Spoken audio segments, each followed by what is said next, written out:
El próximo 29 y 30 de septiembre se va a desarrollar un evento virtual, por supuesto, pero organizado desde acá de Chile para analizar el desarrollo de una serie de tecnologías que están revolucionando distintas industrias, distintos negocios. Soluciones tecnológicas con desafíos concretos. Esa es la invitación que plantea este evento organizado por Innova Connect. Cómo la inteligencia artificial está cambiando algunos negocios, de qué manera podemos aplicar la Internet de las cosas también en otros modelos, qué es lo que significa el blockchain y qué alcances puede tener. Son parte de los temas que se analizarán en ese evento con una serie de expertos de talla mundial. Queremos conversar precisamente con una de las expertas que estará en aquella jornada. Estamos junto a Radhika Iyengar, socia y fundadora de StartChain Ventures y consejera del Gobierno de California en materias de blockchain. Desde California precisamente nos acompaña. Gracias por estar con nosotros, Radhika. Gracias, Sebastián. Es un placer estar con usted.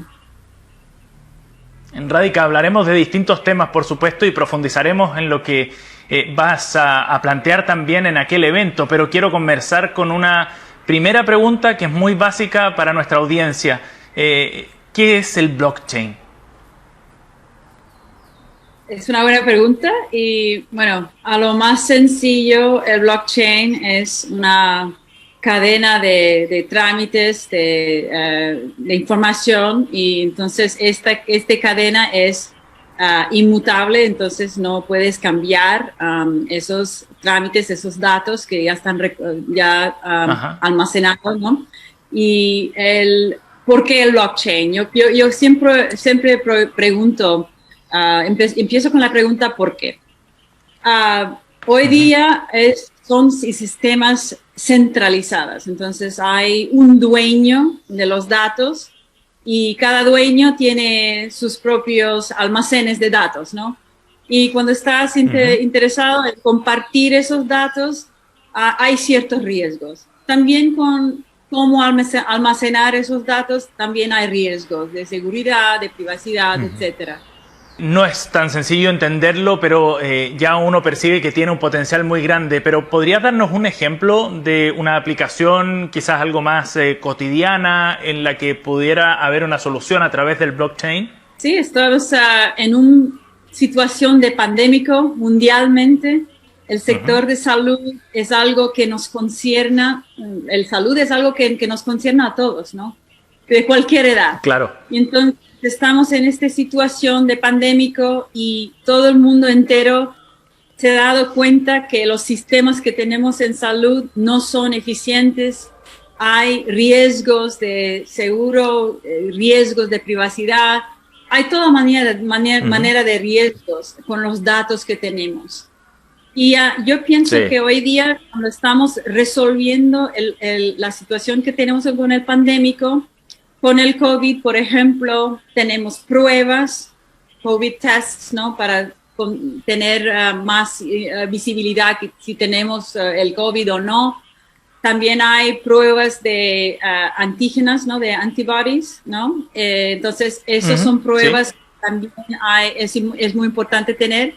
Y estamos ya en varios manufactureros de farmacéuticas, por ejemplo, están desarrollando las vacunas, por ejemplo. Y entonces, esas son cosas que nos impacta a todos, ¿no? Y entonces el blockchain, ¿qué puede hacer? Por supuesto. Por ejemplo, para la vacuna o, por ejemplo, para la prueba de COVID, podemos validar y certificar que esas pruebas o ensayos o vacunas son válidos. Son algo que las autoridades ya han certificado a través de unos documentos. Y tenemos que guardar esos documentos bien asegurados. Tenemos que implementar algunas tecnologías como blockchain para que seamos seguros. Sí. Claro. Radhika, y en ese sentido, ¿tú crees que este contexto en el que estamos, la pandemia, enfrentar al COVID-19, va a acelerar el uso del blockchain a gran escala a nivel mundial, por ejemplo, en el área de la salud? Yo pienso que sí, yo soy optimista. Claro que hay retos, claro, es un desafío bastante grande, ¿no? Pero yo pienso que Sí. hay no solamente empresas grandes y pequeños, startups, por ejemplo, involucrados en este sector, pero también los gobiernos, porque si imaginas que los servicios de salud en muchos países es a través de el sector público, que es a través del gobierno, ¿no? Es el gobierno que nos brinda esos servicios de salud. Y entonces los gobiernos también están bastante interesados en asegurar que las cosas que estamos haciendo son válidos, que son original, que no hay algo falsificado, por ejemplo. Y en este mundo que no sé, hay tantas falsificaciones, que hay tantos retos de falsificación, que yo pienso que cuando estamos intentando resolver cosas con el COVID y la pandemia, tenemos que tener en cuenta que hay varias tecnologías que nos pueden asistir. Por supuesto, y en ese sentido radica, ¿esto es una solución tecnológica para grandes empresas solamente o para países más avanzados tecnológicamente, o también otros países emergentes como Chile, por ejemplo, podrían adoptarla?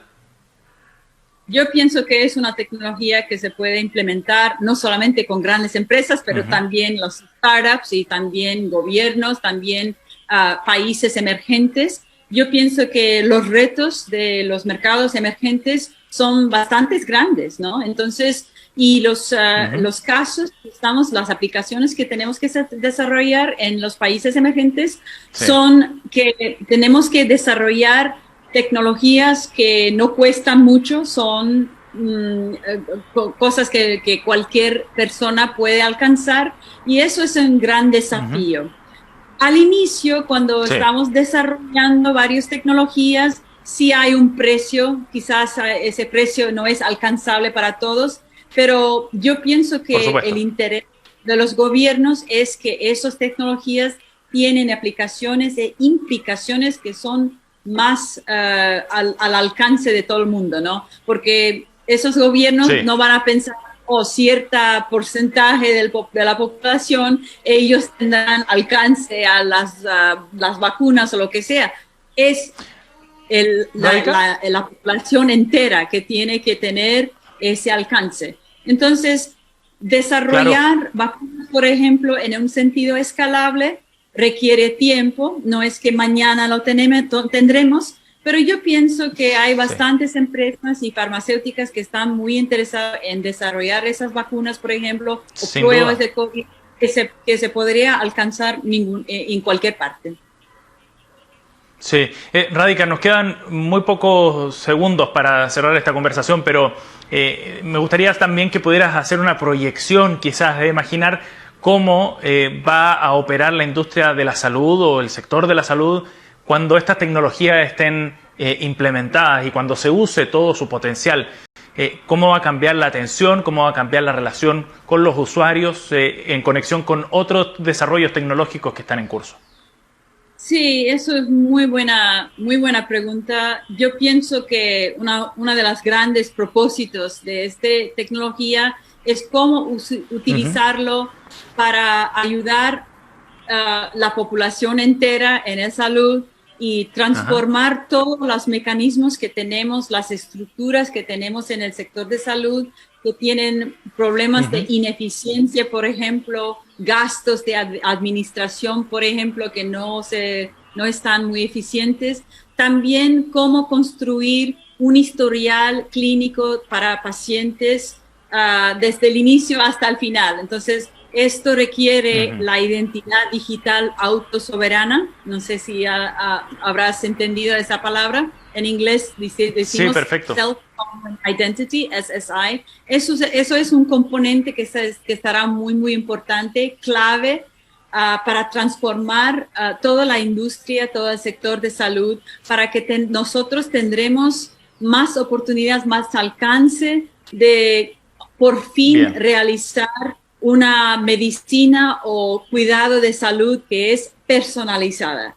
Porque si nosotros somos dueños de los datos de salud y tenemos todos los puntos de conexión entre todos los actores, los proveedores, aseguradoras, compañías de seguridad, por ejemplo, clínicos. Y nosotros, y es parte como de la pacientes, promesa de esta tecnología que junto a otras realmente va a permitir explotar el potencial mayor de cada una de ellas para ser aplicados en distintos sectores y no solo en el ámbito de la salud. Radhika, muchísimas gracias por conversar con nosotros en el adelanto de este evento del próximo 29 y 30 de septiembre. Que esté muy bien. es un placer enorme. Muchas gracias.